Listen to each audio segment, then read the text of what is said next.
Kali ini kita bersama dengan Ketua BEM periode 2019-2020 dengan topik kinerja di masa pandemi. Halo Kak Purman, Halo Putri, apa kabarnya? puji Tuhan sehat. Apa udah makan tadi? Sudah dong. Oke, puji Tuhan. Oke Kak Purman, ini aku hari ini kita kan membahas tentang topik kinerja di masa pandemi. Nah, aku pengen tanya nih, kemarin kan kakak jadi ketua BEM tuh periode 2019-2020. Aku pengen tanya, bagaimana sih perasaan kakak selama menjabat menjadi ketua BEM kemarin?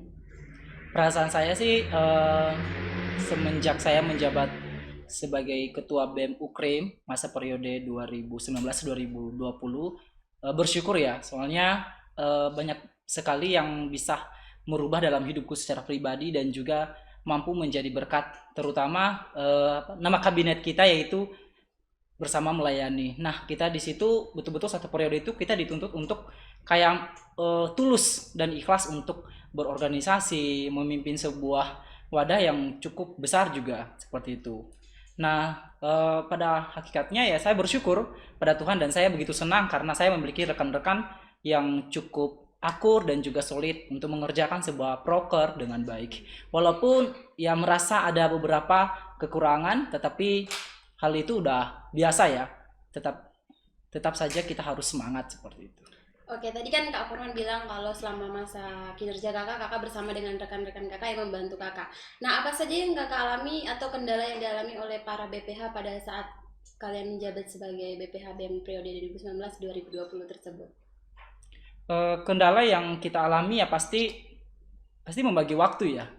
Tentu membagi waktu karena membagi waktu adalah salah satu juga faktor yang mempengaruhi berjalannya sebuah proker tersebut yang telah dibuat.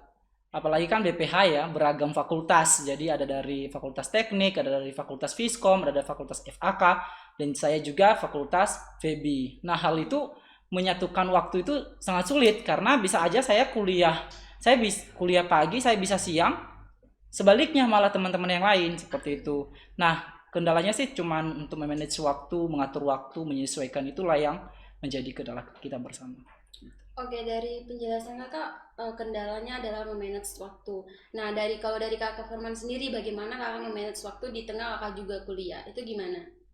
Nah, kalau secara pribadi saya memanage waktu untuk apalagi di tengah-tengah kuliah itu ya membuat agenda dan saya juga suka menulis di handphone saya, di whiteboard yang ada juga di kamar saya. Saya harus menulis karena membiasakan menulis agenda terutama yang terdekat maupun yang jauh. Pokoknya kalau sudah ada agenda yang sudah fix itu tolong dicantumkan di tanggal tersebut supaya kita tidak menerima agenda lain pada waktu yang tak tabrakan waktunya seperti itu. Kita tidak boleh seperti itu. Jadi nanti jadi masalah seperti itu. Dan juga membiasakan disiplin hidup sih sendiri juga supaya kita lebih mencintai pada waktu tersebut karena waktu itu ya bisa mengatur kita seperti itu ya, mengatur kita untuk menjalankan roda-roda seperti itu. Hmm, cukup bagus Kak. Oke, aku pengen tanya nih Kak, bagaimana pasti kan banyak kegiatan yang Kakak lakukan semasa menjabat jadi ketua BEM tuh. Nah, jadi apakah ada hal-hal yang dapat mempengaruhi ketika proses belajar mengajar, ketika sambilan dengan kuliah juga kan pasti berat tuh untuk ngatur waktunya. Hmm. Tapi hal-hal apa yang pernah Kakak alami dan itu mempengaruhi nggak ke belajar Kakak? Kalau secara pribadi yang mempengaruhi itu saya katakan juga yang mempengaruhi tetapi tidak terlalu mempengaruhi karena kembali kepada diri kita. Bagaimana cara kita mengatur waktu, bagaimana tadi kita memanage dengan baik semuanya itu berjalan dengan baik seperti itu. Nah, kalau mempengaruhi yang mempengaruhi termasuk pada kondisi fisik. Nah, kita contohnya ya, kita sudah capek rapat, organisasi tiba-tiba tengah malam kita harus mengerjakan tugas. Nah, itu kan sangat mengganggu ya. Sedangkan teman-teman yang lain pulang kuliah sore, langsung mengerjakan tugas, istirahat, kan luas. Tetapi kalau saya kan harus secara pribadi pulang kuliah sore, rapatnya malam, lanjut lagi tengah malam, mengerjakan tugas. Nah, itu kan sangat terganggu kondisi fisik kesehatan, seperti itu sih. Oke, dari hal tersebut otomatis semua hal itu aku rasa berat ya ketika kakak menjalani sebagai ketua BEM. Namun aku pengen tanya, hal terberat apa yang pernah kakak lakukan semasa kakak menjabat menjadi ketua BEM? Hal terberat itu gimana ya? Sepertinya tidak ada sih hal terberat ya, karena semuanya itu bisa dikoordinasikan dengan baik. Dan karena kan dalam BEM itu kita tidak hanya sendiri seperti itu.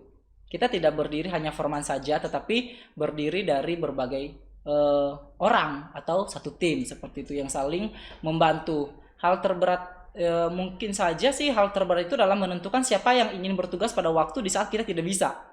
Dan belum tentu orang yang kita rekan yang kita tunjuk itu juga mau menerima job tersebut.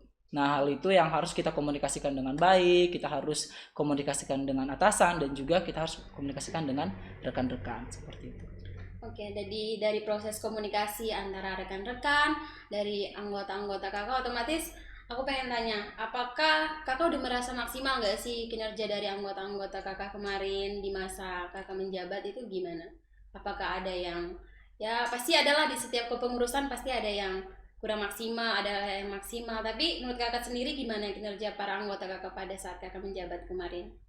Oke, kalau terkait dengan kinerja ya, maksimal atau enggak, ya menurut saya secara pribadi maksimal karena mereka itu sudah berusaha secara maksimal secara kemampuan mereka secara pribadi-pribadi. Tetapi ya bagaimana cara menilai orang ya kan, mahasiswa lain, ya itu tergantung cara pandang mereka seperti itu. Pokoknya karena saya nggak bisa memaksa ya, karena potensi atau kualitas diri seseorang itu berbeda-beda. Saya nggak bisa memaksa. Contohnya si A itu mampu dia itu memimpin sebuah rapat, tetapi si B itu nggak bisa. Tetapi dia cuma ahlinya itu bagian IT. Nah kita tidak boleh memaksa untuk memaksimalkan semuanya itu bisa mereka kuasai. Tetapi kalau ditanyakan bangga dengan kinerja yang begitu maksimal diberikan oleh teman-teman rekan BEM periode 2019-2020 itu saya sangat bangga sebagai ketua BEM karena mereka itu sudah berikan semaksimal yang ada dalam diri mereka. Dan bagaimana dengan orang lain pandang, ya itu terserah orang lain. Netizen yang haknya bebas ya.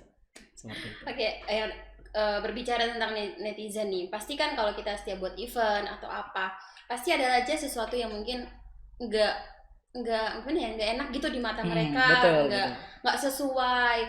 Nah, ketika kakak menghadapi hal kayak gitu, bagaimana perasaan kakak? Hal apa yang kakak lakukan biasanya ketika menghadapi netizen yang yang ternyata cuma bisa omong doang di sini, tapi nggak tahu kinerjanya sebenarnya gimana tuh kak? Berbicara dengan netizen sih ya. Netizen itu sebenarnya bagi saya itu motivator saya. Iya nggak sih? Kalau saya sih motivator saya ya, dan juga supporter saya. Ada bagi saya itu saya pilih dua. Ada netizen yang berkonotasi negatif dan yang berkonotasi positif.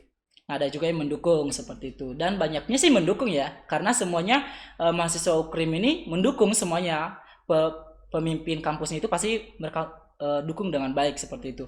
Nah, bagaimana cara perasaan saya untuk menghadapi sikap saya untuk menghadapi netizen yang terutama yang berkonotasi negatif gitu, kata-katanya, komentarnya dan sebagainya. Nah, pertama itu ya bersabar lah ya. Iya dong. Kita itu harus bermurah hati.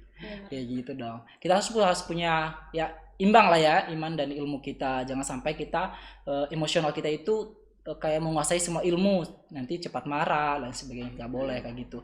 Nah, kita harus bermurah hati, kita harus bersabar dulu. Nah, setelah bersabar, kita tolong mengkomunikasikan dengan baik. Kita langsung menghubungi orangnya, to the point. Misalnya kan ada komentar misalnya di postingan IG atau YouTube, nah kita menghubungi langsung orangnya yang terkait. Apa maksudnya? Kalau bisa pun ketemu. Nah, tapi karena di masa pandemi ini ya via online aja ya menyelesaikan sebuah masalah seperti itu. Dibicarakan baik-baik. Karena secara pengetahuan saya yang saya menghadapi netizen yang berkata negatif itu, maksudnya sebenarnya terjadi itu karena kesalahpahaman seperti itu. Karena ada informasi yang sepotong-potong diketahui, nggak semuanya diketahui. Jadi atau cuman apa itu satu kalimat tetapi tidak tahu realitanya. Nah, realitanya di lapangan. Jadi kesalahpahaman sih sebenarnya. Jadi itu bukan kesalahannya netizen dan juga itu bukan kesalahannya full dengan kepanitiaan atau organisasi BEM seperti itu.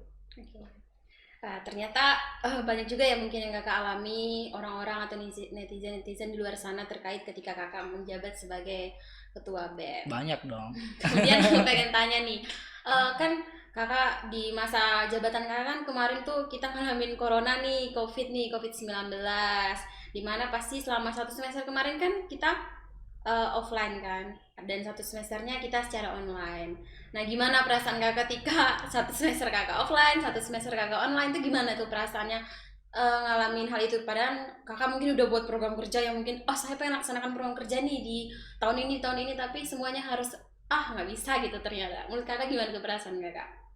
Oke, kalau saya secara pribadi perasaan saya pas ada datangnya wabah masa pandemi ini ya, COVID-19, ya nggak usah munafik lah ya.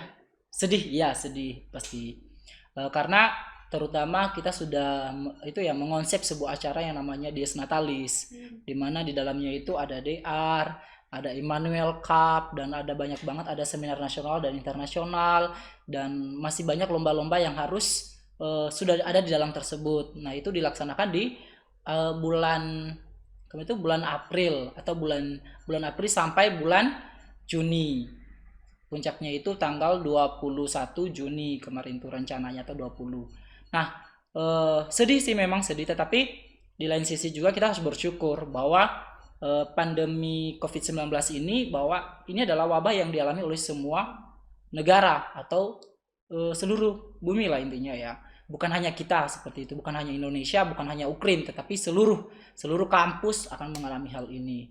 Nah, menjadi tantangan kita bagaimana cara menyesuaikan diri, tetapi tidak mudah ya. Walaupun juga masih ada netizen, kenapa tidak dilaksanakan? Tidak mudah seperti itu kan, apalagi COVID-19 adalah wabah yang baru. Nah, kan terbaru. Nah, kita seorang dokter aja belum menemukan obatnya kan, belum menemukan obat yang bisa langsung untuk menyembuhkan seperti itu. Apalagi kita kan yang bukan jurusan kedokteran. Nah, seperti itu.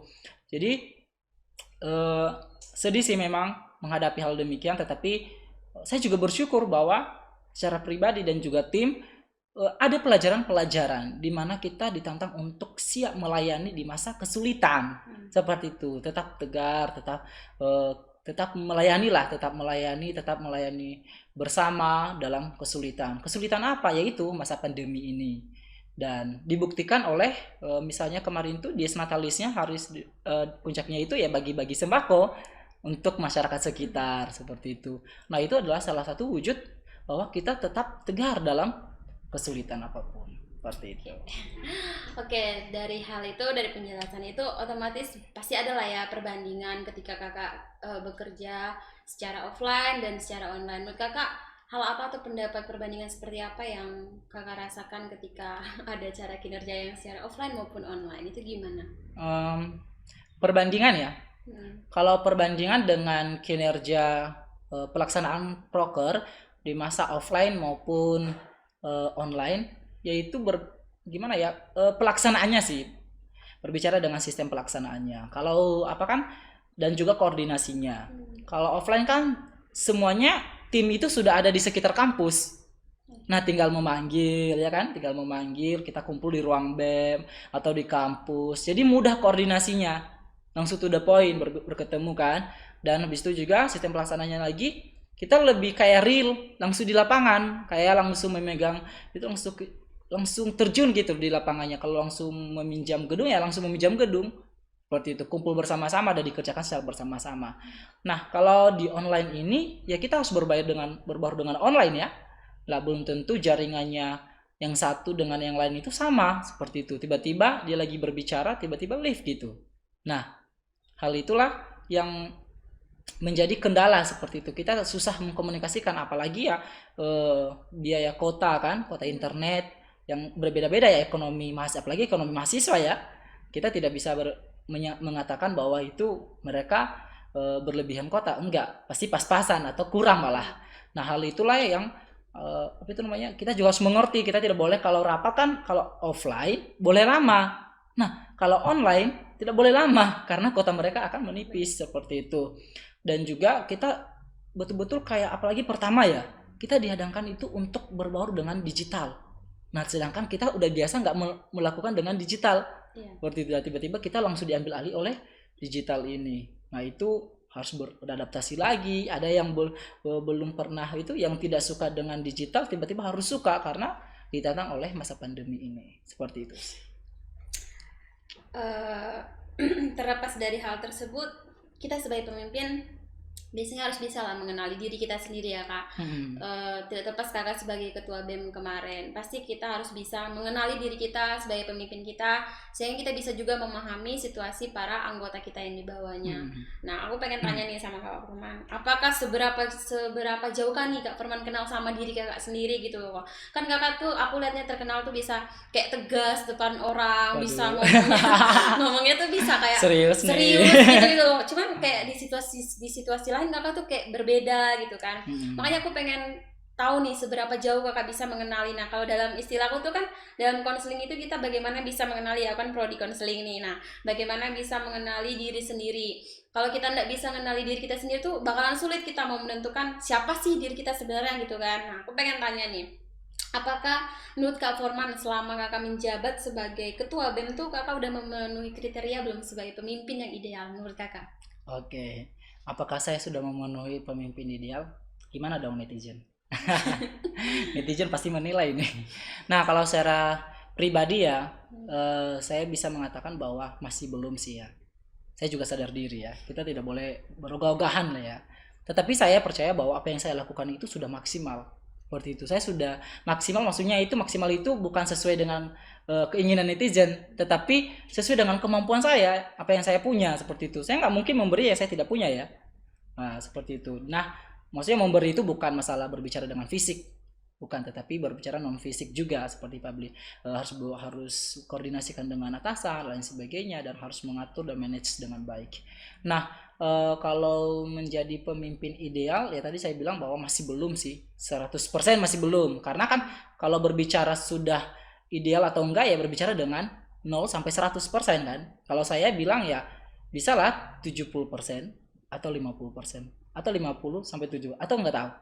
Nah, kayak gitu. Karena saya nggak bisa mengatakan bahwa saya 100% juga, karena 100% itu adalah hanya miliknya pemimpin satu-satunya adalah Tuhan Yesus. Seperti itu. Nah, gitu teman-teman, kalau dimanapun juga berada, jadi pemimpin jangan menyombongkan diri lah ya. Harus menyadari bahwa ada pemimpin satu-satunya yang lebih dahsyat, yaitu bukan Jokowi, tetapi Tuhan Yesus. Pemimpin dan juga sekalian raja di atas segala raja, gitu dong. Oke. Sesuai dengan kampus kita ya, kampus Iya Kristen. dong, Kita harus bisa Kristen. menanamkan nilai tersebut. Betul, menanamkan nilai Kristen. Kemudian menurut Kak Forman sendiri gimana?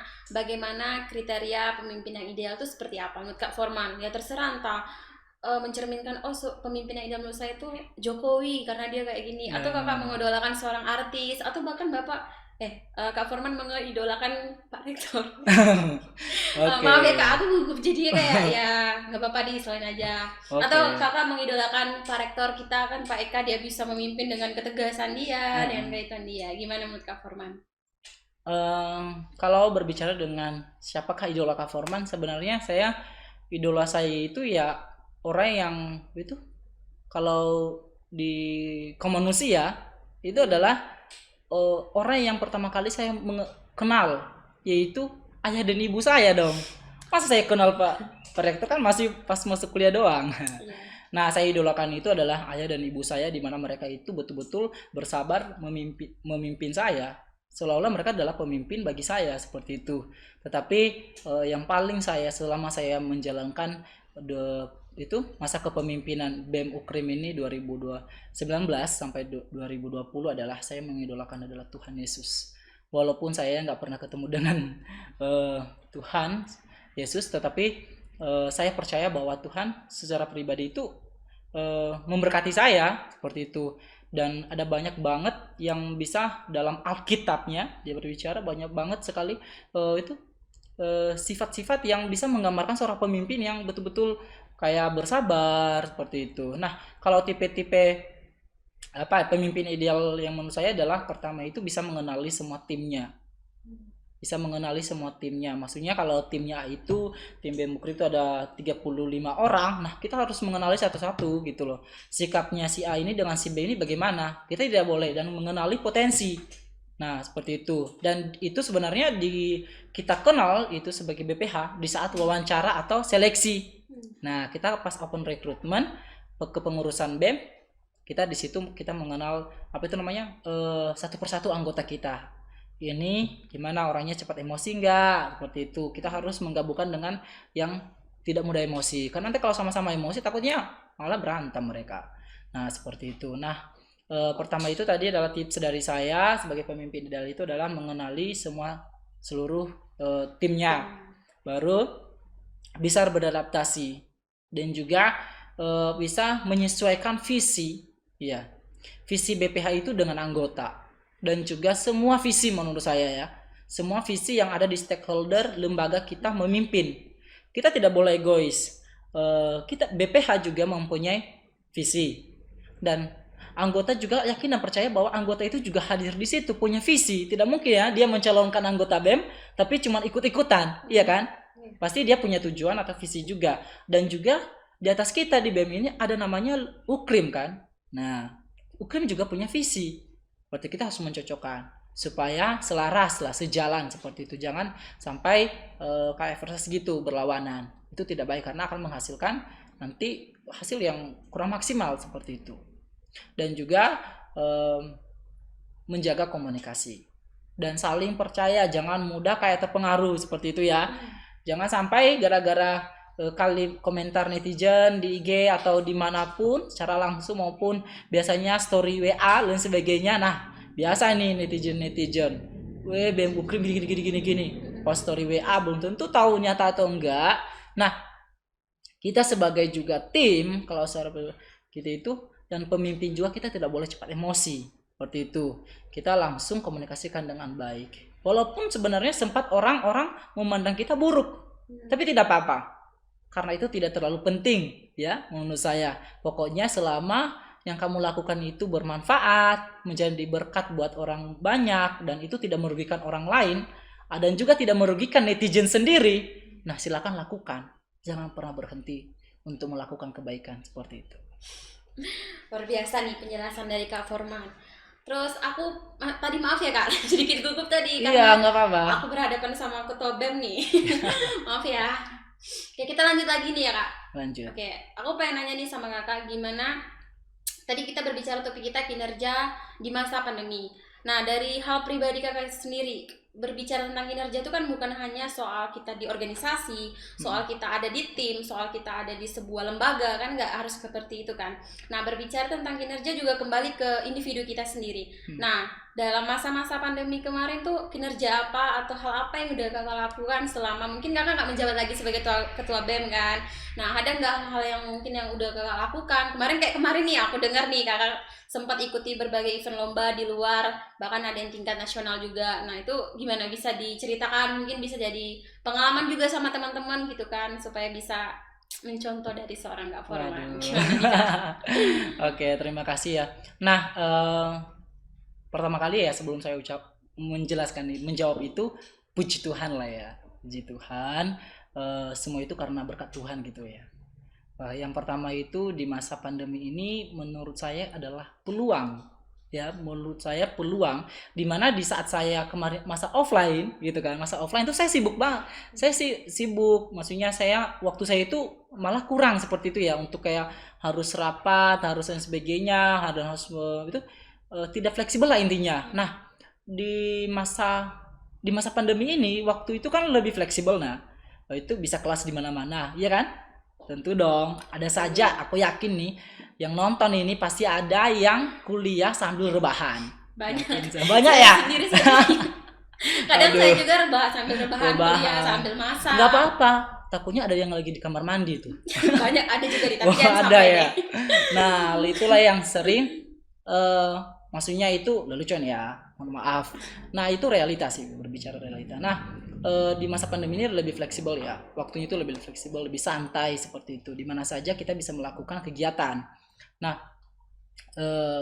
hal itulah karena waktunya itu lebih fleksibel, itu saya jadikan sebagai peluang menurut saya.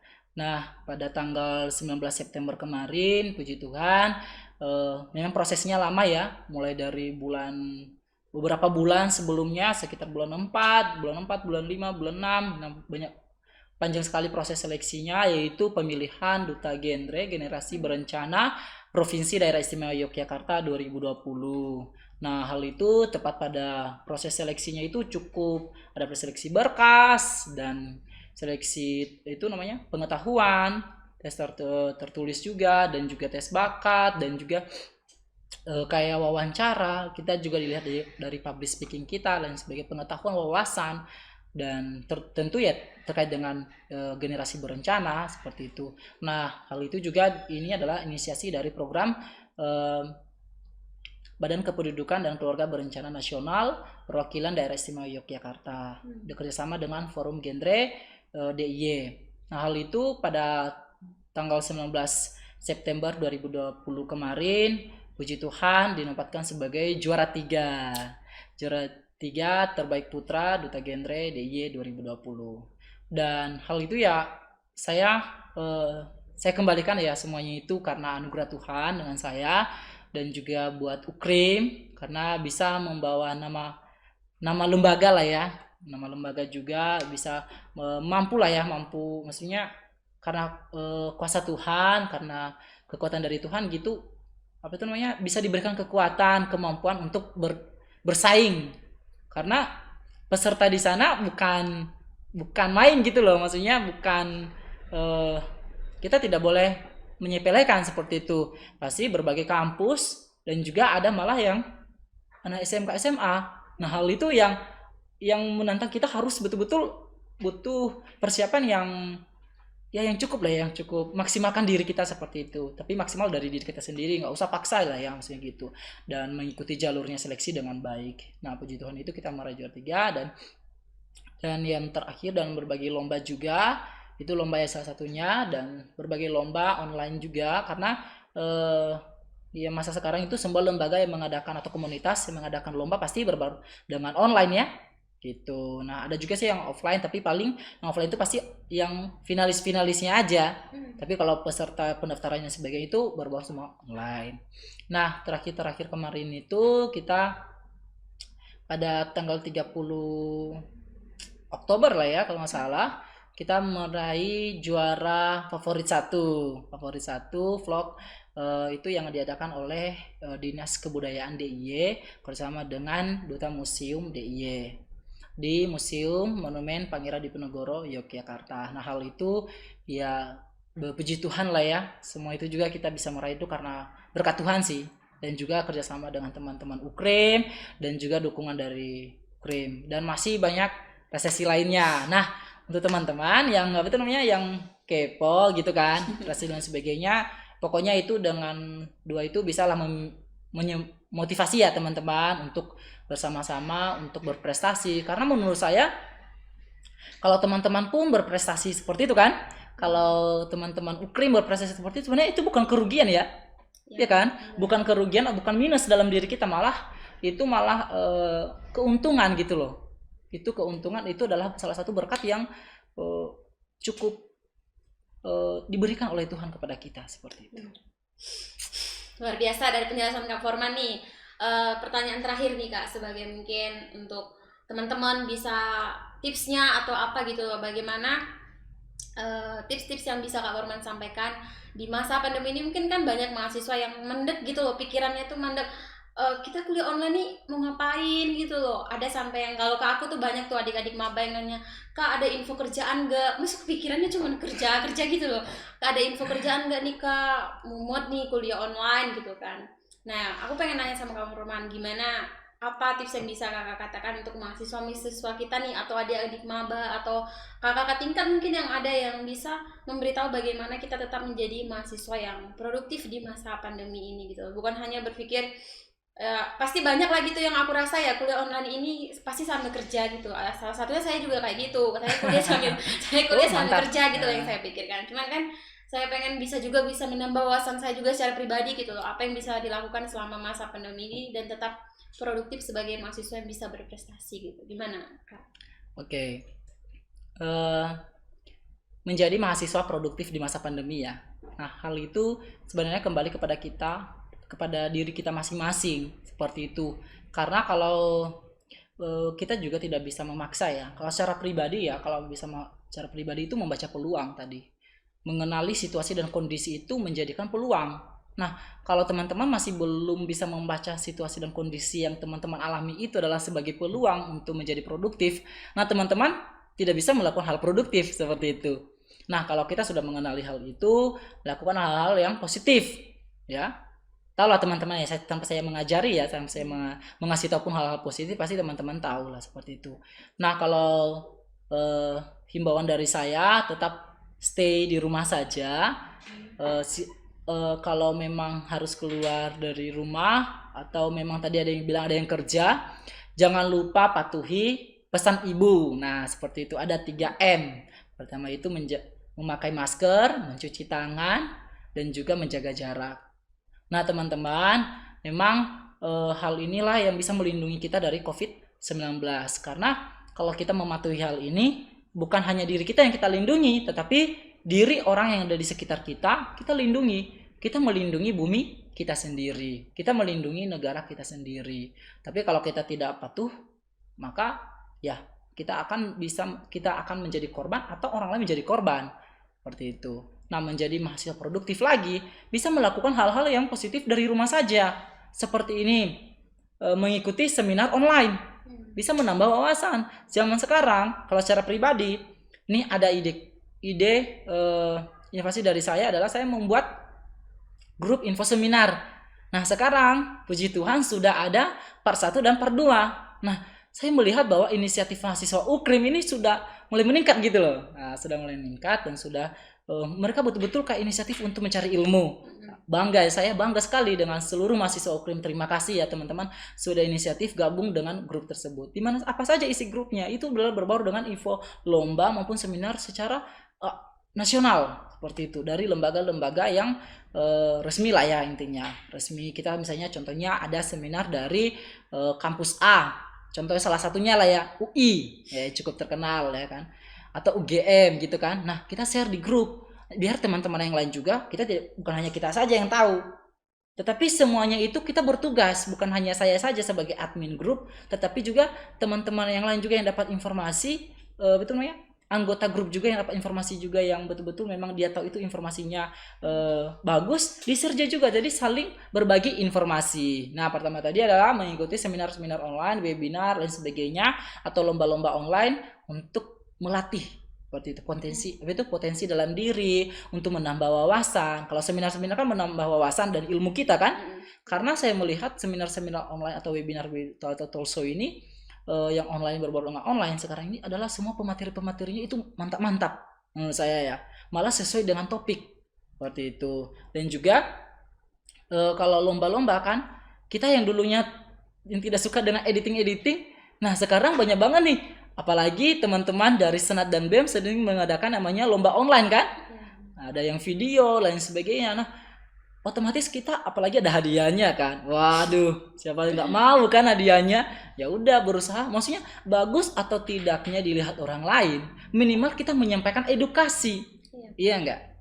Kalau saya ya mengikuti lomba, kalau saya ditanding dengan anak itu multimedia, dengan saya memang saya tidak bisa dengan editing, tetapi saya kan bukan hanya berdiri sendiri di UKRIM, kan banyak teman-teman bisa minta bantu, yang satu editing, saya yang bikin itu narasinya, alur ceritanya, nanti yang lainnya akan membantu seperti itu.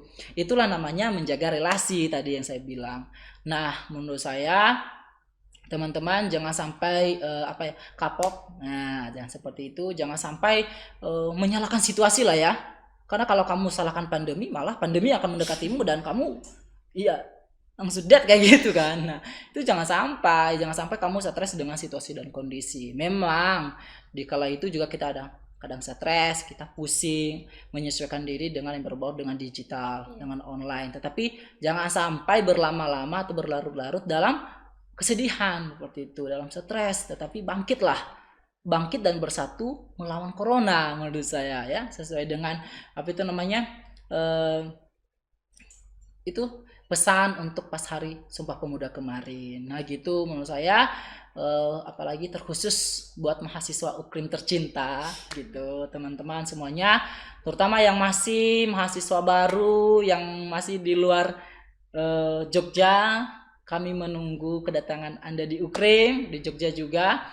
Tetap jaga kesehatan seperti itu, jangan sampai tidak mengikuti kayak jadwal kuliah seperti itu ya. Jangan sampai tidak mengikuti jadwal kuliah, dan juga apalagi dekat ujian ya. Iya, bentar Ya, lagi kita ujian ya TAS nih. betul. Ujian akhir semester udah mulai dekat. Nah, teman-teman jangan sampai kalian terlalu berlama-lama menyalahkan menyalahkan COVID, sedangkan nanti nilai kalian pas keluar bulan satu malah tidak ada berubah-ubahnya seperti itu. Malah tidak menyenangkan. Saya sendiri aja khawatir dengan nilai Nah, saya. kayak gitu kan. Bener Kak. Nah, harus totalitas teman-teman. Memang menjadi tantangan kita adalah sinyal ya, jaringan. Tetapi jangan sampai lah kita berusaha seperti itu untuk masa depan kita. Karena orang yang ingin sukses adalah orang yang punya usaha. Orang yang punya usaha adalah orang yang punya nekat. Orang yang punya nekat berarti dia harus berani memulai. Nah, seperti itu. Dan juga itu khusus maba. Nah, khusus mahasiswa yang masih semester 3 sampai semester 5, semangat yang harus digodok di mana itu adalah isi itu ya di mana berperan pada konsentrasi jurusan, ya. Nah, biasanya kalau semester tengah itu konsentrasi jurusan. Betul-betul kalau kamu yang manajemen ya betul-betul kamu dikasih materi-materi yang betul-betul jurusan itu yang materi-materi teori dan praktek manajemen dan juga jurusan lainnya seperti itu, dan kamu harus mampu seperti itu karena nanti sebenarnya jurusan tidak menentukan kita sukses, tetapi kalau proses itu yang menentukan kita sukses seperti itu. Kalau kita betul-betul sungguh-sungguh mengikuti prosesnya maka kita akan sukses. Nah, untuk juga teman-teman yang selenting dengan saya atau seperjuangan yang namanya pejuang skripsi. Nah, semangat teman-teman yang masih akan di semester akhir, semangat juga, jangan sampai cuma dilihatin saja. Kata dari saya adalah skripsi cuma dilihatin, kapan selesainya. Nah, ya memang benar kan? Tugas juga kalau cuma dilihatin nggak selesai-selesai. Atau cuma menunggu mood nggak selesai-selesai. Nah, seperti itu. Malah kalau menurut saya jangan sampai SKS, sistem kebut semalam, nanti hasilnya kurang maksimal. Dan juga teman-teman yang skripsi jangan sampai ngedrop juga, jaga kesehatan. Memang di mana ya skripsi ini termasuk level akhir gitu ya untuk memperoleh sebuah gelar. Tetap semangat saja seperti itu, jangan lupa bersyukur dengan Tuhan, perbanyak membaca.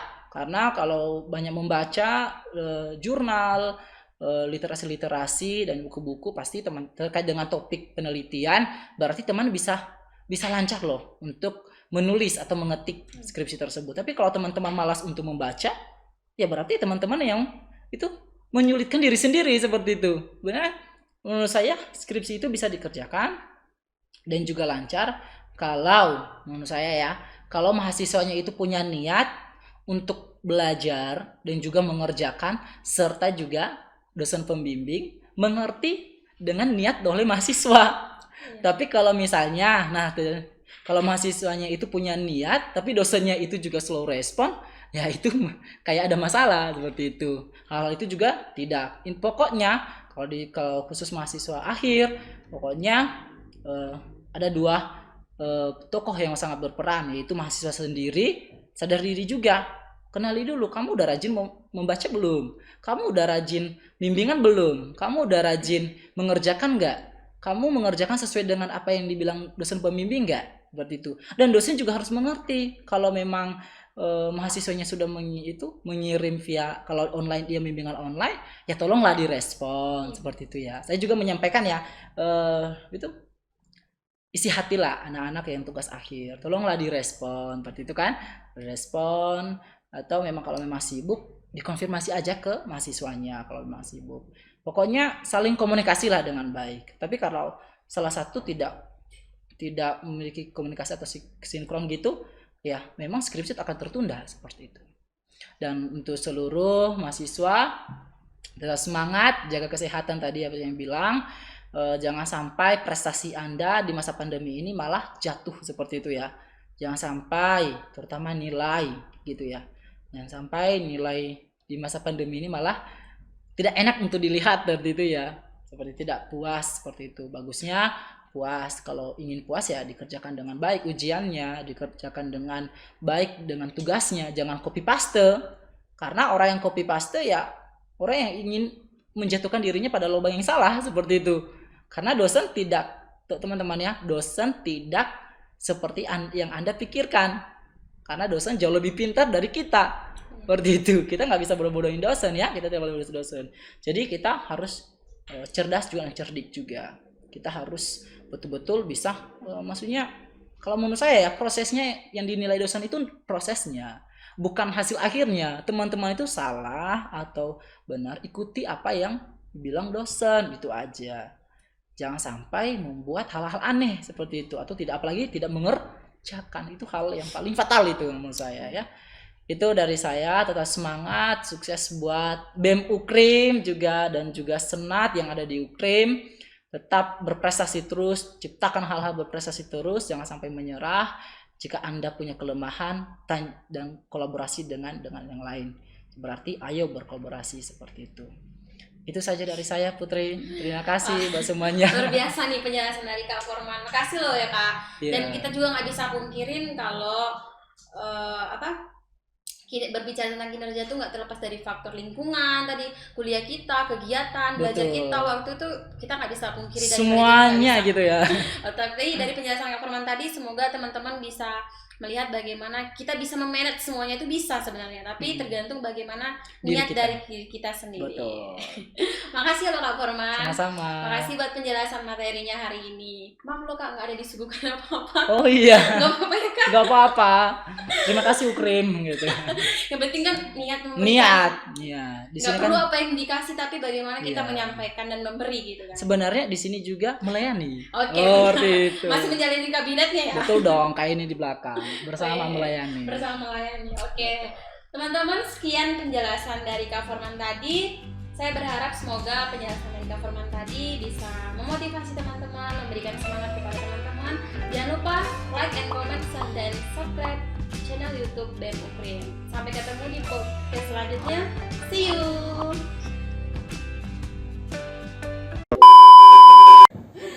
Oh, ternyata ada Kak ini suguhannya, ya ampun. Maaf cuma Ichi Ocha Kak. Wah. Disponsori oleh Ichi Ocha. Melati. Segarkan semua yang panas ini namanya.